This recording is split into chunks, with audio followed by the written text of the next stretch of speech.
Good day and welcome to Tough Talk. My name is Steve Badier, and our topic for discussion is dating or marrying preferences. Our question is: Will you date or marry someone outside of your country, or would you prefer to date someone from your country? So we are speaking in African context. So first, let me ask Mamusu, will you date or marry someone from your country or outside of your country? When it comes to dating or marriage in general, I just choose whoever I choose. Your nationality doesn't really matter. There are certain countries I do avoid within the African continent, but I do also encourage and I'm open to other people and getting to know their side of the continent. So then you have a preference. Yes, I do have a preference. Okay, so why do you avoid other countries first of all? Due to past experience and due to the lessons women in my family have learned, so just try not to repeat those mistakes again, kind of thing. Like, I don't want to say name of the countries, not being discriminatory here, but you guys know what I'm talking about. You're not putting a country in a box because it could be your the experiences of your friends or parents. It might be their fault, and you are putting like a whole group of people in a box. That's true. And I try to keep an open mind when it comes to dating outside of my country or dating within my country per se. But then at times when it feels like every guy you meet from a particular country, they all have the same attributes, they all show the same character, then you get to think, you get to stereotype all of them as the same. So for that reason, if I've dated one or two persons from that particular country and they've both done the same thing, then I avoid that country altogether. Like if a guy asks me, I'm from a particular country, I'm like, sorry, I'm engaged, I'm married. Like just say something to cut that conversation short and avoid anything going further from that. Now you know, Rose. Okay. Interesting. So let me. G, Javelin, Yes. do you have a preference or do you date across the board? I would say I'm quite open minded when it comes to marriage and relationship in general. I mean, it would be better if you date within your own country because there's more understanding of the culture and tradition aspect of it. But for me, I guess with what Mamusu said, if you have dated someone from, a country outside of yours and they showcase a certain character, if you have dated more than once from the same particular country, obviously you would try to, avoid people from that country. But in saying that, that doesn't mean that I'm generalizing every man from that country to be the same. Okay, found that. Well, I have to agree with Mamusu and G, where I don't really go for your nationality, I go for the person. And however, like she said, there may be some sort of stereotypes that go with certain nationalities that you will avoid. But yeah, I go for the person, not their nationality. And like G also said, it's easier if you date someone from your country just because of the cultural understanding. But other than that, then no preference. Okay, and I think just to Mamusu's point, I think it's more about people you are attracted to or people who, I don't know how you present yourself because I believe in the country, within the country, diverse people, different perception, attitude. So, but sometimes we present ourselves in a way that attracts certain people. Yeah. So I believe sometimes if you keep attracting the wrong people, maybe it's about how you And I agree with carry that because yourself. when I was younger, I behaved in a certain way that attracted a certain group of guys, and ever since, let's say, I finished high school and I'm in university, my mindset has changed. The way I present myself to people has changed, and for that reason, I attract a whole different caliber of men.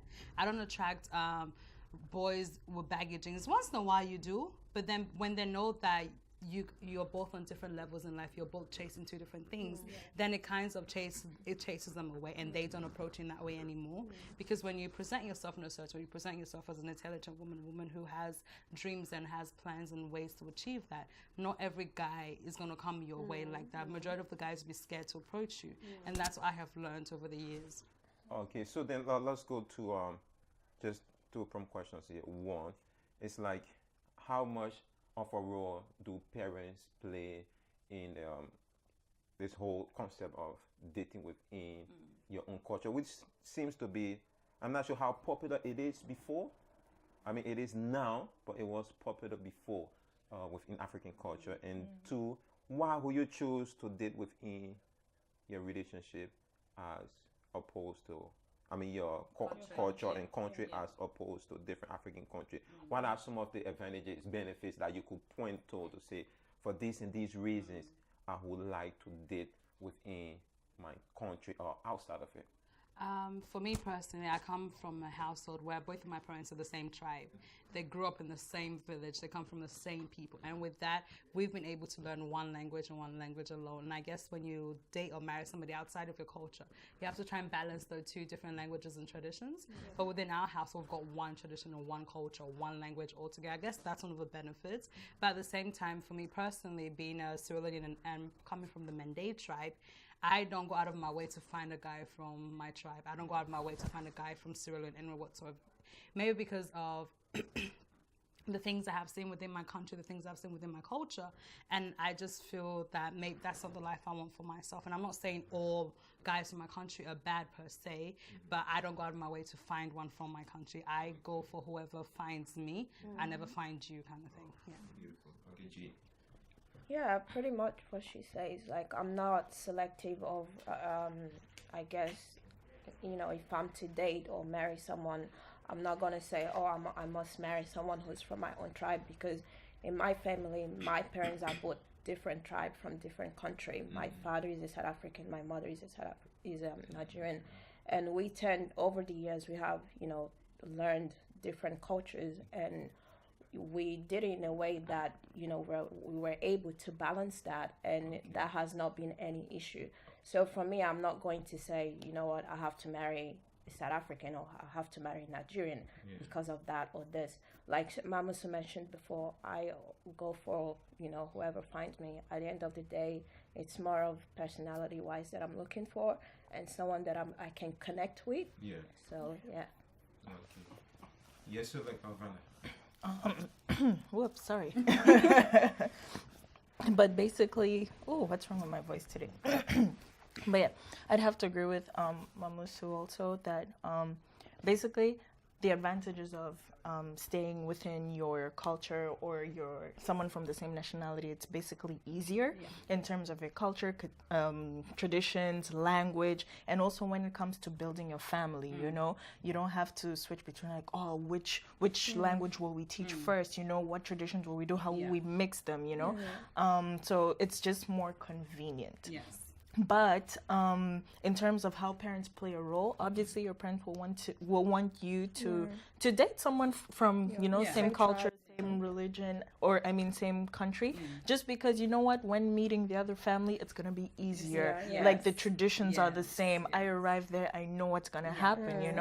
But at the same time, you're just on the point of the parents' role. They also have to be understanding. For example, if you're in Africa, in your home country, you can be like, okay, we will expect you to bring someone from the same tribe, or doesn't even have to be the same tribe, but from the same country. But also, there's so much migration that in your country you'll find people with other nationalities. So we have to be open-minded to that. And for us on this side, we're in Australia, but we're from Africa. I believe our parents will have to understand that it's hard for us to find someone from our country. So I believe they'll be more open-minded, but some parents can be really strict on what, just date a black guy, just date, and that's right. When it goes to what our parents want us to date or who they want us to date, my parents, especially my dad, he's not really put any emphasis on it. All he cares about you finishing your school, getting your degree. Does it? Who you date, who you marry, outside of you giving me your degree, telling me, Papa, I have done what you wanted me to do. You can do it as you please. And then there's my mom. She's always said to me, she has categories. Don't bring that person home. Don't bring that person. Like, I'm living in Australia and being around Caucasians all the time. The stereotypes that we as Africans have of Caucasians are not really pleasant in a lot of ways, because what we see on the TV, that a mass murder has happened. Usually it's done by a white man. A white guy killed his wife with this and this. So because of that reason, and knowing our parents come from a different generation from us, they have that mindset. And at times your mom will tell you, just be careful. Just be careful. Like, not everything that glitters is gold. You have to be careful who you interact with and how you interact with them and all of that kind of stuff. So I guess with my parents or the way they do things, they give you advice and they let you make your decision. If you want to swallow your advice, you can do that. If you don't, then it's all up to you. At the end of the day, it's your life, but they just try to encourage you to live it the way that they see fit and will be best for you. Okay, so then just to your point, picking up on Caucasian brings me to the question of interracial dating. So, what's your view on interracial dating, considering you may have, you are pretty much open-minded, but then there are some conditions as per people from certain African cultures, then where do you fit interracial dating within your scope of For me, I have no problem with interracial dating. I think it's a beautiful thing when two different cultures, two different identity, two completely different people are able to come and find a middle ground, which is love. And they fall in love, they create a family of their own, and they're able to do that. The only problem I have at times is when the individual who's of an African descent gets rid of the culture. Their culture, their identity, and then blends in with the Caucasian identity. That's why I have a problem with it. Well, I feel as though your culture is just as important as your partner's culture. Your culture should be just as strong as his. You should not allow yourself to release or forget who you are as a person because you're not married to a white individual. I think that's wrong per se. But as time's going on, I feel like interracial dating is becoming something we're seeing everywhere. I think even within our circle of friends, we've got friends who are dating who are married outside their race, and it's a beautiful thing. Just last week, a friend of mine got married to Lebanese girls. A beautiful wedding. Two such different cultures came together, and it was beautiful to see that she is integrated into our culture as well as he's integrated into hers, and it's beautiful to see. So when interracial dating is done, I don't want to say done the right way because there is no right way to do it, but done in a way where two different cultures are able to be equal, it's beautiful. But then when one overshines another, that's when I kind of have a problem with it. I don't think that she says no. Yeah. To the next question, it's like, okay, just what are qualities you look for in a guy you consider for the purposes of marriage? Like not dating, but when it comes to when it comes to marriage, what are some of the qualities you guys would go for? For me, basically, a man who knows what he's, he has to have aspiration. He's responsible. I consider myself as a very spiritual person. Obviously, the man has to be equally spiritual as well, and understanding of my culture as well as his.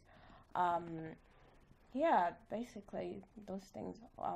He has to be educated as well, because I am educated too, and So give me a top two, because when people talk about marrying within their country and outside of it, and sometimes what they consider their priorities is totally could be really different to and doesn't relate to any cultural sort of characteristics or understanding. So, and I think that's where people get it mistaken. So, if you, for those who maybe want to marry within their culture or country, should have that at the top of that list, but it doesn't really appear at the top of the list. It's somewhere at the bottom. So that's the reason behind my question in a way. Yeah. So okay, my top two would be he has to be very ambitious, because I am ambitious individual. He has to also be a spiritual being. He has to have that relationship with God, because that's who I am. So you wouldn't date somebody who was a Muslim? No, I would not, because we're from two different religions, so that would be very difficult if we're to build a family and raise up children. We would have to put the children in a position whereby we will have to make them, do you want to become a Christian or do you want to become a Muslim? And at times I don't think it's even do you want to. If you marry a Muslim man, I believe within the African culture, we as a woman are meant to adapt his religion, his culture. So in that sense, you would have to compromise your faith and get and become a Muslim. There's nothing wrong with being a Muslim anyway, but if you've been brought up as a Christian and having to compromise your faith to be married, your kids will be their father's identity, and that's the way it's done in our culture. What's your top two? Give me your top two. My top two: hardworking, number one, and I think maybe loyalty. Because what's the point of having all this amazing man, but he's not just, for you? Yes, I'm selfish. Or, he doesn't put all the effort and strength into your family. So I think, hardworking, because The other one that I would say is equally as important, but we only have to choose two, is ambition, right? I want a guy with ambition because, I'm also a very ambitious person, and I want to get somewhere, and I need someone that can grind with me, and motivate, and we can push each other. And the other thing is loyalty, because I think that a couple that stays together and works together and focuses just on each other can get far and get further in life, opposed to, I'm here, I'm with my husband, we're doing stuff, but there's John, and there's also Steve. Not this one, but so yeah, just loyalty and hardworking.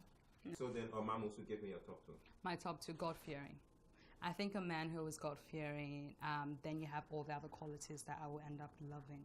Because when it comes to me, when you make God the focus of your relationship, I feel everything else falls into place. And so a God-fearing man is one of the most sexiest quality I have.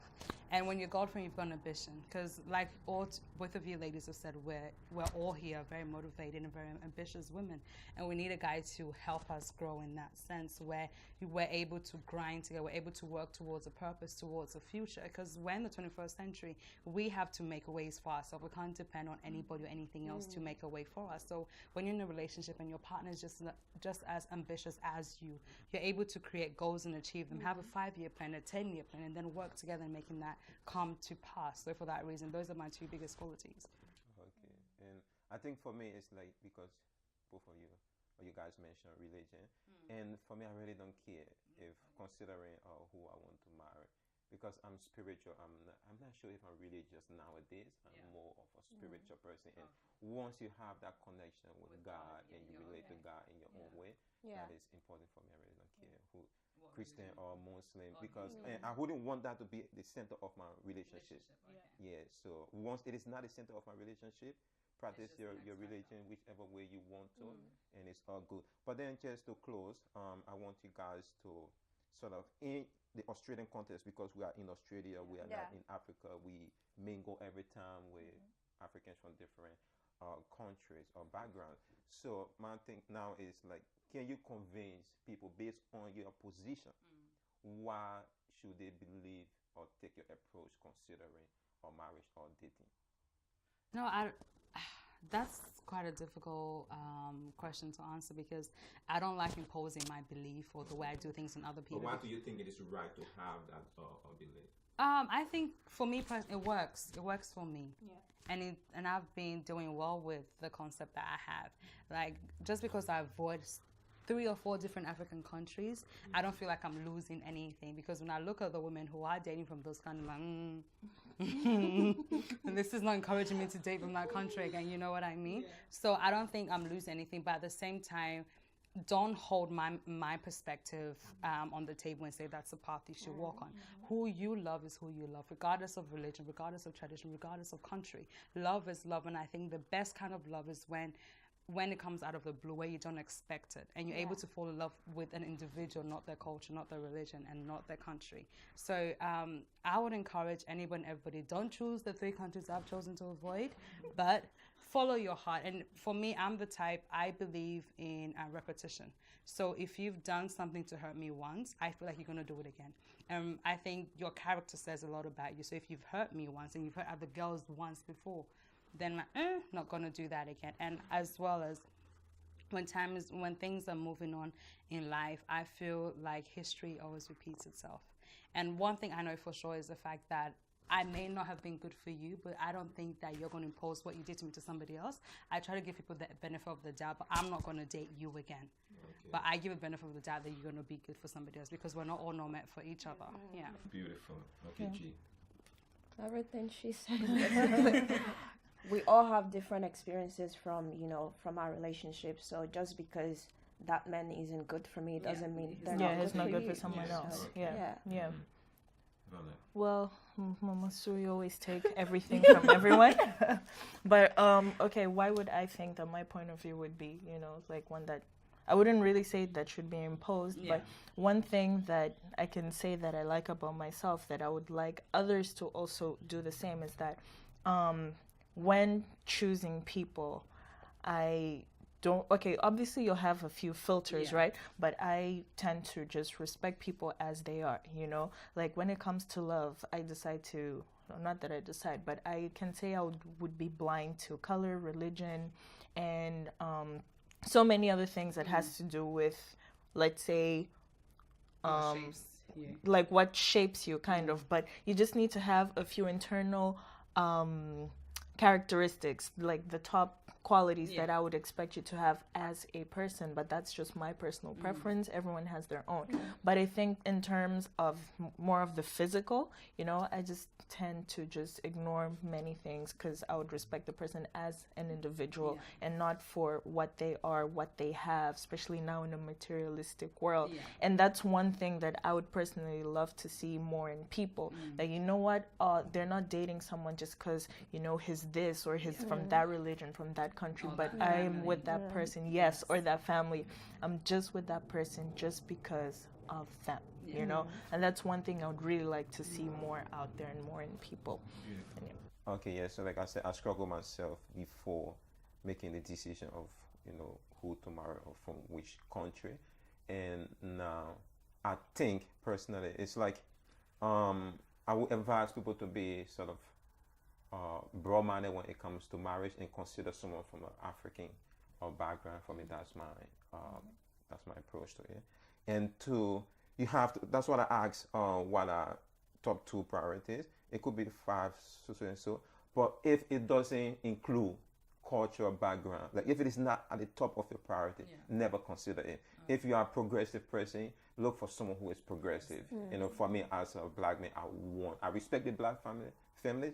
I want a black woman, and I want someone who is progressive. It doesn't matter where you're coming from. If my goal in life was to maybe build a culture, then I might consider, okay, you know, let's build a Liberian culture. So I want a woman who is educated in building Liberian culture, but it's not my goal. So I think that's what I stick with. You know, I'm broad-minded in considering African women from different backgrounds for marriage. So I just want to give a big thank you to you guys for coming on. And Thank you for having us. yeah, so if you want to make a comment or just write a comment on the link below and contribute to our videos and conversation. Thank you.